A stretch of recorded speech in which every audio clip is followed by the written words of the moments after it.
મિત્રો, આજે આ વિડિયો ખૂબ જ જ્ઞાનવર્ધક છે અને દરેક માતાઓ અને બહેનો માટે ખૂબ જ ખાસ છે. મિત્રો, આજે અમે તમને એક એવી દુર્લભ માહિતી જણાવવા જઈ રહ્યા છીએ કે જો તમે ચૈત્ર નવરાત્રિના દિવસોમાં આ ઉપાય જાણી લો છો તો તમારી ગરીબી હંમેશ માટે ખતમ થઈ જશે અને તમે ધનવાન બની જશો. આજે અમે આ વિડિયોમાં તમારી ગરીબીને ખતમ કરવાના 5 થી 7 એવા કાર્યો જણાવીશું અને જો તમે આ કરી લીધું તો કરવા માત્રથી બધું સિદ્ધ થઈ જશે અને તમને લાભ જ લાભ પ્રાપ્ત થશે. નવરાત્રિમાં જવનું શું કરવું, અખંડ દીવાની વાટનું શું કરવું, અખંડ જ્યોતમાં જે તેલ હોય છે જે બચી જાય છે તેનું શું કરવું અને લીલાછમ જવનું શું કરવું. મિત્રો, આજે આપણે જાણીશું આ વિડિયોમાં માં દુર્ગા જે તમારા આ વિડિયોને સાચા દિલથી લાઇક કરે તેની ગરીબી અને જન્માંતરની પરેશાની દૂર કરી દેજો. મિત્રો, અમને આ વિડિયો ફરીથી આ કારણે બનાવવો પડી રહ્યો છે જેથી ચૈત્ર નવરાત્રિમાં તમે બધા પછીથી ભૂલ ન કરી બેસો. એટલે કે નવરાત્રિ પછી જે ચોખા હોય છે અને જે જવ હોય છે, જે દીવાની વાટ હોય છે, જેટલી પણ આપણે ચૈત્ર નવરાત્રિના સમયમાં સામગ્રી ચઢાવીએ છીએ તે બધાનું શું કરવું? આ બધું તમે ખોટી રીતે નદીમાં વિસર્જિત કરી દેશો અને તેના ફાયદા નહીં જાણી શકો. એટલા માટે આ વિડિયો ધ્યાનથી જોઈ લેજો. આ વિડિયો જોયા પછી તમને સંપૂર્ણ રીતે સમજાઈ જશે કે સામગ્રીનું શું કરવું જોઈએ. ચૈત્ર નવરાત્રિના પહેલા દિવસથી જ હિન્દુ નવવર્ષનો આરંભ માનવામાં આવે છે, જે આ પર્વને વધુ મહત્વપૂર્ણ બનાવે છે અને કન્યાપૂજન આ જ દિવસે કરવામાં આવશે. જુઓ મિત્રો, તમારામાંથી મોટાભાગના જે લોકો છે તે નવરાત્રિમાં ઘણી બધી ભૂલ કરી બેસે છે. 9 દિવસ સુધી તમે માં દુર્ગાની ખૂબ પૂજા કરો છો અને મિત્રો, માં દુર્ગાની પૂજા કર્યા પછી જે ચોખા હોય છે અને જે શણગારનો સામાન હોય છે અને અગરબત્તીની રાખ જે ક્યાંક સળગાવવામાં આવી હોય તેની ભસ્મ હોય છે અને જે માતાનો શણગારનો સામાન હોય છે કે જે દેવી માતાનો સિક્કો હોય છે, આ બધું નદીમાં જઈને વિસર્જિત કરી દે છે. મિત્રો, આ જ સૌથી મોટી ભૂલ છે, કારણ કે 9 દિવસ સુધી પૂજા કર્યા પછી પણ તેમને ફળ નથી મળતું. પણ કેમ નથી મળતું? એ જ સૌથી મોટી ભૂલ તમે કરો છો. માં દુર્ગા સ્વયં તેમને પ્રસાદ આપીને જાય છે અને ફળ પ્રદાન કરીને જાય છે, પણ મનુષ્ય તે ફળનો સદુપયોગ કરી શકતો નથી. જો કૂવો તમારી પાસે છે અને જો તમે કૂવામાંથી પાણી નહીં કાઢો તો તમારી તરસ કેવી રીતે छिपाશે? ઠીક તે જ રીતે તમને જાણકારી નથી તો પ્રસાદ તો તમારી પાસે છે પણ તેનો ઉપયોગ તમે નથી કરી રહ્યા. કહેવાનો મતલબ છે કે અમે જે રીત બતાવીશું આ રીતથી તમારા જીવનમાં ચાલી રહેલી પરેશાનીઓ, ગરીબી, રોગ, દોષ, તકલીફ અને દરેક પ્રકારની મનોકામનાની પૂર્તિ થશે. ભક્તો, આ વિડિયોને ધ્યાનથી જોજો. આજે અમને અમારા ગુરુઓ દ્વારા પ્રેરણા મળી છે અને માતા આદિશક્તિ માં દુર્ગા દ્વારા પ્રેરણા મળી છે, એટલા માટે આ જાણકારી તમને જણાવી રહ્યા છીએ. જો મિત્રો, અમારા વિડિયોમાં જણાવેલા ઉપાયથી કોઈ એક પણ મનુષ્યનું ભલું થાય છે તો અમને પણ પુણ્યની પ્રાપ્તિ થાય છે અને અમને પણ સારું લાગે છે અને અમને પણ ઘણો આશીર્વાદ આપ સૌ દર્શકોનો પ્રાપ્ત થાય છે અને માં દુર્ગાની કૃપા પ્રાપ્ત થાય છે. તો ચાલો આપણે વધારે સમય ન લેતા આજનો જે વિડિયો છે તેને શરૂ કરીએ. ધ્યાનથી જોજો. ચૈત્ર નવરાત્રિના સમયમાં તમે કઈ ભૂલ કરો છો જેનાથી તમે નિર્ધન રહી જાઓ છો? તો જુઓ, એવું કહેવામાં આવ્યું છે કે મોટાભાગના લોકો જે જવ અને ચોખા હોય છે તેના વિશે ભૂલ કરે છે. મિત્રો, વિડિયોમાં આગળ વધતા પહેલાં અમે વિનંતી કરીએ છીએ કે વિડિયોને ધ્યાનથી સાંભળજો અને ધ્યાનથી જોજો, જેથી તમે ચૈત્ર નવરાત્રિનો પૂરો લાભ ઉઠાવી શકો અને આ જાણકારી આગળ જઈને તમને વધુ ઉપયોગી થઈ શકે. મિત્રો, પૂજાપાઠ કર્યા પછી જે બચેલા ચોખા હોય છે જે માં દુર્ગાને આપણે ચઢાવીએ છીએ તે જ ચોખાની અમે વાત કરી રહ્યા છીએ, નહીં કે તમારા ઘરમાં રાખેલા ઢગલો ચોખાની. જે માં દુર્ગાને આપણે ક્ષમાયાચના દરમિયાન ચઢાવીએ છીએ, જે પુષ્પ ચઢાવીએ છીએ કે જે સિક્કા ચઢાવીએ છીએ તે બધું નદીમાં વહાવી દે છે. ત્યાં તમે 9 દિવસ સુધી માં દુર્ગાની પૂજા કરી અને માં દુર્ગાએ તમને પ્રસાદ સ્વરૂપે ચોખા આપ્યા, પુષ્પ આપ્યા, સિક્કા આપ્યા અને તેને તમે નદીમાં વહાવી દો છો. મિત્રો, આ જ તો સૌથી મોટી મૂર્ખતા છે. 9 દિવસનું ફળ તમે શું કર્યું? સીધું નદીમાં જઈને વહાવી દીધું. પણ એવું ન કરવું જોઈએ. જે ચોખા હોય છે, જે ચૈત્ર નવરાત્રિમાં બચેલામાં દુર્ગાના ચોખા હોય છે, તે ચોખાને તમે તમારા ભંડારમાં રાખો. અન્ન ભંડારનો મતલબ જેમ કે તમે તમારા ઘરમાં જે ચોખા રાંધીને ખાઓ છો તેમાં નાખી દો. કંઈક ધન સ્થાન પર રાખી દો. હવે તેમાં ફાયદા સાંભળી લો અને જે પુષ્પ રહે છે તેને તડકામાં સૂકવીને રાખો અથવા તમારા પર્સમાં રાખો. જે સિક્કા હોય છે તેને પણ ધન પેટી કે પર્સમાં રાખવા જોઈએ. તેના ફાયદા એ છે કે ચોખા માં દુર્ગાને ચઢેલા મંત્રોથી સિદ્ધ હોય છે. ચૈત્ર નવરાત્રિમાં માં દુર્ગા સાક્ષાત બિરાજિત રહે છે, તો આ ચોખા જાગૃત અવસ્થામાં થઈ જાય છે. જો તમે આ પ્રકારના ચોખા ખાઓ છો તો તમારા શરીરમાં રોગ, દોષ વગેરે કે કોઈ પણ પ્રકારના કષ્ટ કે શારીરિક પીડા કે માનસિક પીડા છે તો તે બધું દૂર થઈ જાય છે અને માં દુર્ગાની કૃપા પ્રાપ્ત થાય છે. માં દુર્ગાની કૃપાથી શરીરમાં એક એવી ઊર્જા ઉત્પન્ન થાય છે જેનાથી તમે તમારી જાતને સ્વસ્થ કરી શકો છો અને તમે જ્યાં પણ જશો, જે પણ કાર્ય કરશો તે કાર્ય તમારું સફળ થશે. અને મિત્રો, તમને એક વાત બીજી જણાવી દઈએ કે ક્યારેય આ ચોખાને થોડા ખાવાથી તમારું પેટ ભરાઈ જાય છે, એટલે કે તેમાં તૃપ્તિ જલ્દી મળે છે અને તમારા ઘરમાં ક્યારેય અન્નધનની કમી નહીં રહે. તમારામાંથી મોટાભાગના ભક્તો માં દુર્ગાને શણગારનો સામાન જરૂર ચઢાવે છે અને શણગારનો સામાન ચઢાવ્યા પછી તેને તમે લોકો નદીમાં વહાવી દો છો અથવા બીજા કોઈને આપી દેતા હશો. તો એવું તમારે નથી કરવાનું. જે શણગારનો સામાન તમે ચઢાવો છો માં દુર્ગા માટે, 9 દિવસ પછી આ શણગારના સામાનને તમારા ઘરની જે પરણેલી મહિલાઓ છે તેમને આપવો જોઈએ. તેનાથી અખંડ સૌભાગ્યની પ્રાપ્તિ થાય છે. જ્યાં સુધી તે માતાઓ બહેનો શણગાર કરશે ત્યાં સુધી સૌભાગ્ય જળવાયેલું રહેશે. સાક્ષાત સ્વયં યમરાજ પણ આવી જાય તો પણ તેમનો વાળ પણ વાંકો નહીં કરી શકે.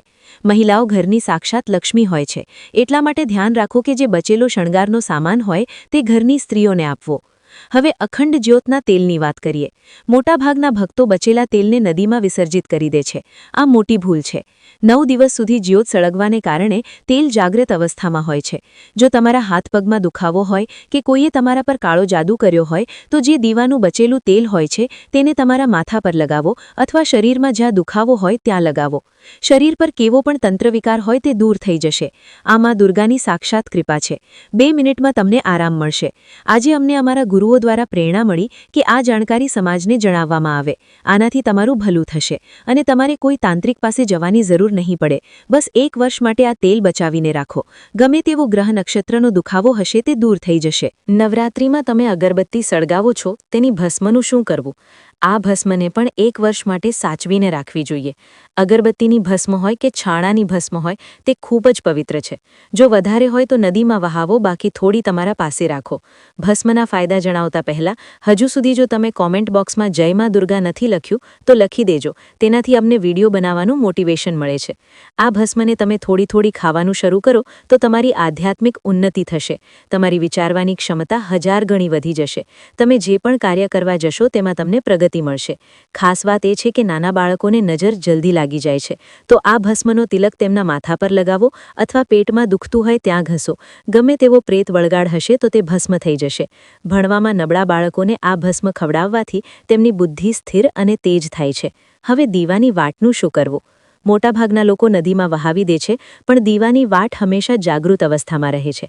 આ દીવાની વાટને હંમેશા તમારી બાજુ પર પહેરવી જોઈએ, બાજુબંધની જેમ ધારણ કરવી જોઈએ. આ કોઈ સામાન્ય વાટ નથી, પણ સાક્ષાત માં દુર્ગાનો પ્રસાદ છે. 9 દિવસ સુધી અખંડ જ્યોતમાં રહેવાને કારણે તેમાં શક્તિ આવી જાય છે. આને ધારણ કરવાથી 9 પ્રકારના ફાયદા થાય છે. પહેલો ફાયદો, અકાળ મૃત્યુ અને અકસ્માતથી બચાવે છે, કારણ કે તમારી સાથે માં દુર્ગાની શક્તિઓ ચાલે છે. બીજો ફાયદો, નજર દોષ અને તંત્ર બાધાઓથી રક્ષણ આપે છે. ત્રીજો ફાયદો, ભૂત પ્રેત અને નકારાત્મક શક્તિઓથી બચાવે છે.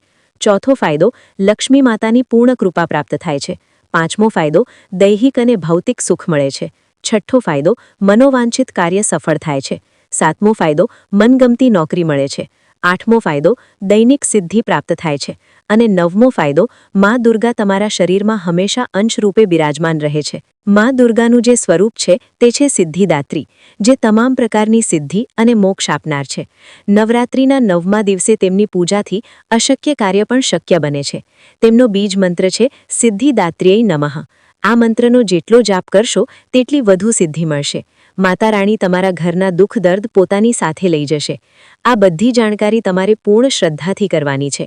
જો તમે માને પ્રસન્ન કરી લીધા તો તમારું ઘર ધન ધાન્યથી ભરાઈ જશે. ચૈત્ર નવરાત્રિના પાવન અવસરે આપણે પહેલા ભાગમાં જોયું કે પૂજાની સામગ્રીનું શું મહત્વ છે, પણ આજે આ બીજા ભાગમાં આપણે એ જાણીશું કે નવરાત્રિ પૂર્ણ થયા પછી જે જવેરા એટલે કે જવ આપણે વાવ્યા હોય છે તેનું શું કરવું જોઈએ અને કઈ રીતે તે તમારા ભાગ્યને બદલી શકે છે. મિત્રો, વિડીયો ખૂબ જ જ્ઞાનવર્ધક છે, એટલે અંત સુધી બન્યા રહેજો. માં દુર્ગા જે આ વિડીયોને લાઇક કરે તેના ઘરના ભંડાર હંમેશા ભરેલા રાખે. તમારામાંથી ઘણા લોકો નવરાત્રિના 10મા દિવસે ઝવેરાની સીધા નદીમાં પધરાવી દે છે. પણ શું તમે જાણો છો કે ઝવેરાનો રંગ તમારા આવનારા વર્ષનો સંકેત આપે છે? જો તમારા જવ નીચેથી થોડા પીળા અને ઉપરથી લીલા હોય તો તેનો અર્થ છે કે વર્ષની શરૂઆત સામાન્ય રહેશે, પણ અંત સુખદ રહેશે. જો જવ આખા સફેદ કે સોનેરી રંગના થાય તો સમજી લેજો કે માં ભગવતી તમારા પર અત્યંત પ્રસન્ન છે અને આ વર્ષે તમને કોઈ મોટો આર્થિક લાભ થવાનો છે. હવે આ ઝવેરાનું શું કરવું તે ખાસ સાંભળજો. બધા જ ઝવેરા નદીમાં ન પધરાવો. તેમાંથી થોડા ઝવેરા લઈને તેને સૂકવી લો અને તેની એક પોટલી બનાવીને તમારી તિજોરીમાં રાખો. આ સાક્ષાત અન્નપૂર્ણાનું સ્વરૂપ છે, જે તમારા ઘરમાં ક્યારેય ધનધાન્યની અછત નહીં થવા દે. બીજી મહત્વની વાત, નવરાત્રિમાં આપણે જે કળશ સ્થાપના કરીએ છીએ તે કળશના પાણીનું શું કરવું? મોટાભાગના લોકો તેને છોડમાં નાખી દે છે, પણ આ પાણી 9 દિવસ સુધી મંત્રોચ્ચારથી અભિમંત્રિત થયેલું હોય છે. આ પાણીને આખા ઘરમાં છાંટવું જોઈએ, ખાસ કરીને ઘરના ખૂણે ખૂણે અને મુખ્ય દરવાજા પર. આનાથી ઘરમાં રહેલી નકારાત્મક ઉર્જા, ક્લેશ અને વાસ્તુદોષ દૂર થાય છે. જો ઘરમાં કોઈ વ્યક્તિ લાંબા સમયથી બીમાર હોય તો તેને આ જળનું આચમન કરાવવાથી તેના સ્વાસ્થ્યમાં ચમત્કારી સુધારો જોવા મળે છે. હવે વાત કરીએ માતાજીના કળશ પર રાખેલા નાળિયેરની. ઘણા લોકો આ નાળિયેરને નદીમાં ફેંકી દે છે અથવા તો તેને તોડીને ખાઈ લે છે.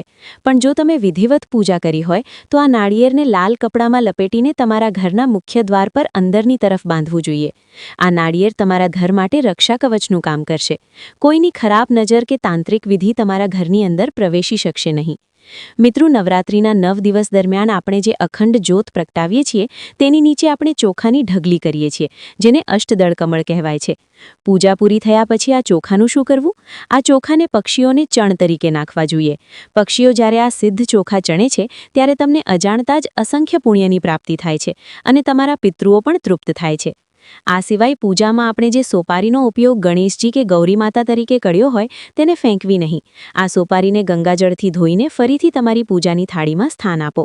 આ સોપારી તમારા માટે સિદ્ધિનું પ્રતીક છે.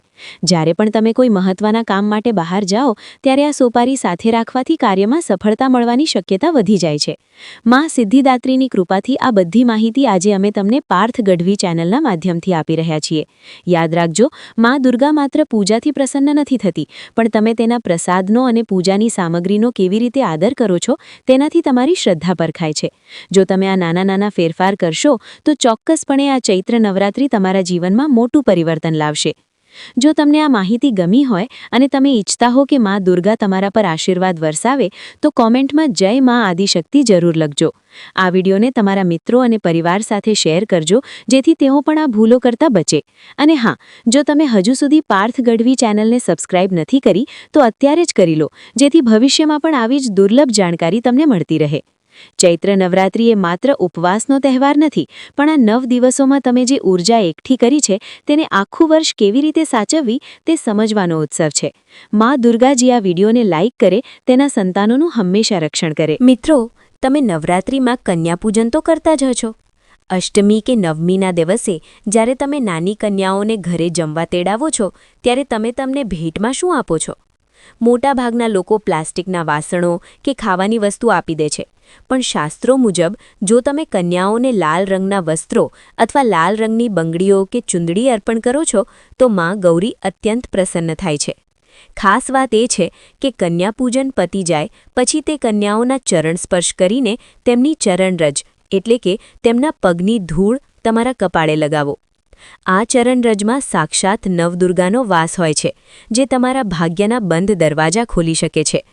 હવે વાત કરીએ નવરાત્રિના હવન વિશે. ઘણા ભક્તો છેલ્લા દિવસે ઘરે નાનો હવન કરતા હોય છે.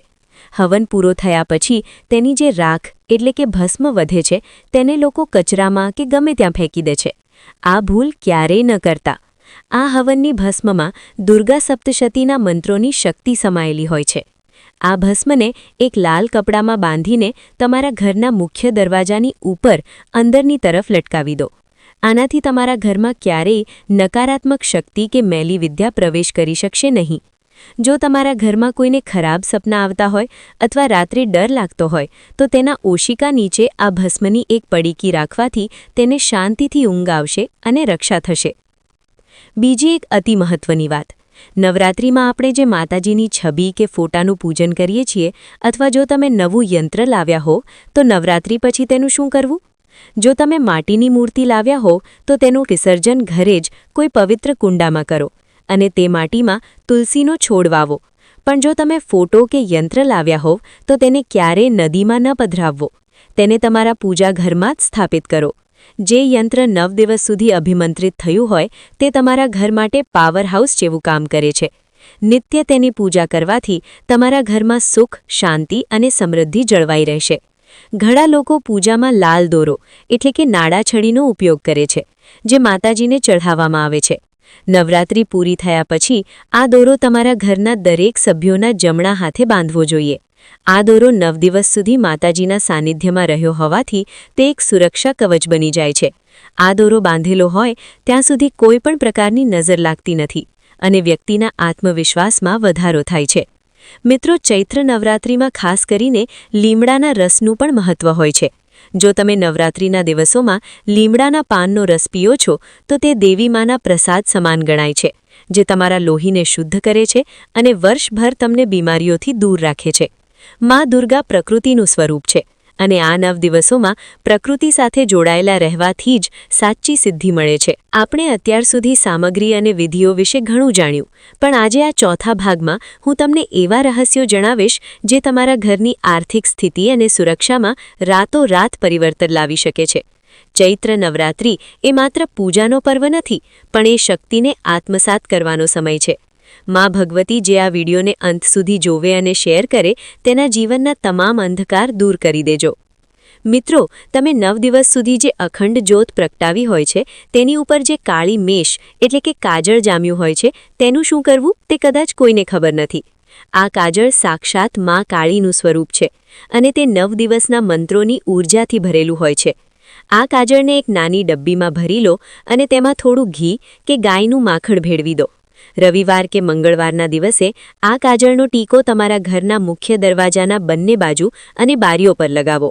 આનાથી તમારા ઘરને એક એવું સુરક્ષા કવચ મળશે કે કોઈ પણ દુષ્ટ આત્મા કે નકારાત્મક નજર તમારા ઉંબરાને ઓળંગી નહીં શકે. જો નાના બાળકોને નજર લાગી હોય તો તેમના કાનની પાછળ આ કાજળ લગાવવાથી નજરદોષ તુરંત ઉતરી જાય છે. બીજી અતિ ગુપ્ત વાત જે ચૈત્ર નવરાત્રિના વિજયાદશમી એટલે કે 10મા દિવસે કરવાની હોય છે. તમે જે જવેરા વાવ્યા હોય છે તેની નીચેની માટી લો અને તેને લાલ કપડામાં બાંધીને તમારા ધંધાના સ્થળે અથવા દુકાનમાં ગલ્લામાં રાખો. આ માટીમાં માં અન્નપૂર્ણા અને માં લક્ષ્મીનો વાસ હોય છે, જે ગ્રાહકોને આકર્ષવાનું અને ધંધામાં બરકત લાવવાનું કામ કરે છે. મિત્રો, યાદ રાખજો કે નવરાત્રિ પૂરી થયા પછીના 40 દિવસ ખૂબ જ મહત્વના હોય છે. આ 40 દિવસ દરમિયાન તમે જે પૂજાની ઊર્જા મેળવી છે તે તમારા શરીરમાં સ્થિર થાય છે. એટલા માટે નવરાત્રિ પછી પણ 11 દિવસ સુધી દરરોજ સાંજે ઘરના મંદિરમાં કપૂરનો દીવો જરૂર કરજો, જેનાથી નવરાત્રિની દિવ્યતા તમારા ઘરમાં કાયમ માટે જળવાઈ રહે. હવે વાત કરીએ કન્યા પૂજન પછીની દક્ષિણા વિશે. ઘણા લોકો કન્યાઓને પૈસા આપી દે છે, પણ શાસ્ત્રો કહે છે કે જો તમે કન્યાને ભોજન કરાવ્યા પછી તેને એક નાનો અરીસો અથવા કાંસકો ભેટમાં આપો છો તો તમારા ઘરની સ્ત્રીઓનું ભાગ્ય ચમકી જાય છે. સ્ત્રીઓ ઘરની લક્ષ્મી છે અને કન્યાને શણગારની વસ્તુ આપવાથી માં લક્ષ્મી અત્યંત પ્રસન્ન થાય છે. આ ઉપરાંત પૂજામાં વપરાયેલા લાલ કપડાં કે ચૂંદડીને ક્યારેય નદીમાં ન પધરાવતા. આ ચૂંદડીને તમે તમારા ઘરની વહુ કે દીકરીને પ્રસાદ તરીકે આપી શકો છો અથવા તમારા ઘરની તિજોરીમાં પાથરી શકો છો, જેના પર ધન રાખવાથી ધનમાં સતત વધારો થાય છે. ઘણા ભક્તો પૂજામાં કમળ કાકડી કે ઇલાયચીનો ઉપયોગ કરતા હોય છે. નવરાત્રિ પૂરી થયા પછી આ ઇલાયચી કે કમળ કાકડીને વાટીને તેનો પાવડર બનાવી લો અને જ્યારે પણ તમે કોઈ ખાસ કામ માટે ઘરેથી બહાર નીકળો ત્યારે આ પાવડરનો થોડો અંશ તમારા ગજવામાં રાખો અથવા તેનો તિલક કરો. આનાથી તમને વશીકરણની શક્તિ પ્રાપ્ત થાય છે અને સામેવાળી વ્યક્તિ તમારી વાત માનવા માટે પ્રેરાય છે. માં સિદ્ધિદાત્રીની આ અદ્ભુત કૃપા છે જે સાધકોને મનોવાંછિત ફળ આપે છે.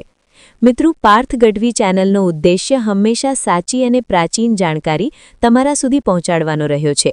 આ ઉપાયો કોઈ જાદુટોણા નથી, પણ આપણા ઋષિમુનિઓએ બતાવેલી વિજ્ઞાન આધારિત શક્તિઓ છે. જો તમે આ 4 ભાગમાં બતાવેલી વાતોનું પાલન કરશો તો વિશ્વાસ રાખજો કે આવતી નવરાત્રિ સુધીમાં તમારું જીવન સંપૂર્ણપણે બદલાઈ ગયું હશે. જો તમને અમારી આ મહેનત અને માહિતી ગમી હોય તો પાર્થ ગઢવી ચેનલને હમણાં જ સબસ્ક્રાઇબ કરો અને બેલ આઇકન દબાવો, જેથી આવનારા સમયમાં અમે તમને હનુમાન જયંતી અને અખાત્રીજ વિશેની પણ આવી જ રહસ્યમયી વાતો જણાવી શકીએ. માં દુર્ગા તમારા પરિવારને હંમેશા સુખી, સમૃદ્ધ અને નિરોગી રાખે તેવી પ્રાર્થના. અત્યાર સુધી આપણે પૂજા અને સામગ્રીના રહસ્યો જાણ્યા, પણ આજે આ 5મા ભાગમાં આપણે નવરાત્રિના એવા ઐતિહાસિક પાસાઓ પર નજર નાખીશું જે જાણીને તમારી ભક્તિ અને ગર્વ બમણો થઈ જશે. ચૈત્ર નવરાત્રિનો ઇતિહાસ એટલો જ જૂનો છે જેટલી આપણી સનાતન સંસ્કૃતિ. માં આદિશક્તિ જે આ ઐતિહાસિક વિડીયોને પૂરો જોવે તેના કુળની હંમેશા રક્ષા કરજો. મિત્રો, શું તમે જાણો છો કે સૌથી પહેલી નવરાત્રિ કોણે કરી હતી? શાસ્ત્રો મુજબ જ્યારે ભગવાન શ્રી રામ રાવણ સાથે યુદ્ધ કરવા જઈ રહ્યા હતા ત્યારે તેમણે વિજય મેળવવા માટે દેવી ભગવતીની આરાધના કરી હતી. પરંતુ એથી પણ પ્રાચીન ઇતિહાસ એ છે કે સતયુગમાં જ્યારે મહિષાસુર નામના રાક્ષસે દેવતાઓ પર વિજય મેળવ્યો ત્યારે બ્રહ્મા, વિષ્ણુ અને મહેશના તેજમાંથી મા દુર્ગાનું પ્રાગટ્ય થયું હતું. 9 દિવસ સુધી ચાલેલા ભયંકર યુદ્ધ પછી માએ અસુરોનો નાશ કર્યો હતો, જે આજે પણ આપણને શીખવે છે કે અધર્મ ગમે તેટલો શક્તિશાળી હોય પણ અંતે જીત તો ધર્મની જ થાય છે. ઐતિહાસિક દ્રષ્ટિએ જોઈએ તો ભારતના મહાન રાજાઓ અને ક્ષત્રિયો નવરાત્રિને શસ્ત્ર પૂજનના પર્વ તરીકે ઉજવતા હતા. છત્રપતિ શિવાજી મહારાજ હોય કે મહારાણા પ્રતાપ, આ તમામ વીરો યુદ્ધમાં જતા પહેલા માં તુલજા ભવાની કે માં ચામુંડાના આશીર્વાદ લેતા અને પોતાના શસ્ત્રોને નવરાત્રિના પવિત્ર દિવસોમાં અભિમંત્રિત કરતા. આજે પણ ઘણા રાજઘરાનામાં નવરાત્રિ દરમિયાન જૂના શસ્ત્રોની પૂજા કરવામાં આવે છે, જે આપણી વીરતાનો ઇતિહાસ યાદ અપાવે છે. જો તમારા ઘરમાં જૂના શસ્ત્રો કે પૂજાની તલવાર હોય તો નવરાત્રિના દિવસોમાં તેને લાલ કપડા પર રાખીને પૂજન કરવાથી ઘરમાં કાયરતા દૂર થાય છે અને સાહસ વધે છે. ચૈત્ર નવરાત્રિનું બીજું ઐતિહાસિક મહત્વ હિન્દુ નવવર્ષ સાથે જોડાયેલું છે. રાજા વિક્રમાદિત્યે જ્યારે શકારીઓ પર વિજય મેળવ્યો ત્યારે આ જ દિવસથી વિક્રમ સંવતની શરૂઆત થઈ હતી.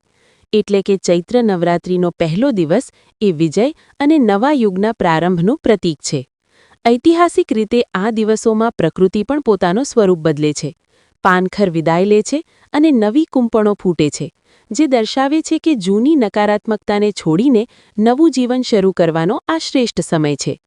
મિત્રો, આપણા ભારત વર્ષમાં 51 શક્તિપીઠો આવેલી છે, જેનો ઇતિહાસ મા સતીના ત્યાગ સાથે જોડાયેલો છે. આ નવરાત્રિમાં જો તમે કોઈ શક્તિપીઠના દર્શન ન કરી શકો તો ઘરે બેઠા જ શક્તિપીઠની માટી કે ત્યાંના જળનું સ્મરણ કરવાથી પણ અશ્વમેધ યજ્ઞ જેટલું પુણ્ય મળે છે. ઇતિહાસમાં એવા પણ ઉલ્લેખ છે કે અકબર જેવા શાસકોએ પણ જ્વાળામુખી દેવીની શક્તિની કસોટી કરી હતી, પણ અંતે માની અખંડ જ્યોત સામે નમવું પડ્યું હતું. આ ઘટનાઓ સાબિત કરે છે કે માની શક્તિ અજેય છે અને જે તેના શરણે જાય છે તેનો ઇતિહાસ બદલાઈ જાય છે. પાર્થ ગઢવી ચેનલના માધ્યમથી આજે આ ઐતિહાસિક ગાથા જણાવવાનો હેતુ એ જ છે કે આપણી આવનારી પેઢી જાણી શકે કે નવરાત્રિ માત્ર ઉપવાસ નથી, પણ આપણા પૂર્વજોની શક્તિ અને સંસ્કારોનો વારસો છે. જો તમને આ ઐતિહાસિક માહિતી ગમી હોય તો આ વિડીયોને વધુમાં વધુ લોકો સુધી પહોંચાડો, જેથી દરેક હિન્દુ પોતાના ગૌરવશાળી ઇતિહાસને જાણી શકે. મા ભગવતી તમારા જીવનમાં પણ વિજયના નવા દ્વાર ખોલે તેવી પ્રાર્થના. જો તમે હજુ સુધી પાર્થ ગઢવી ચેનલને સબસ્ક્રાઇબ નથી કરી તો અત્યારે જ કરી લો અને કમેન્ટમાં ગર્વથી લખો, જય સનાતન ધર્મ, જય મા દુર્ગા. આ ઐતિહાસિક સફરમાં અમારી સાથે જોડાવા બદલ આપ સૌનો આભાર. જય માતાજી, જય દ્વારકાધીશ.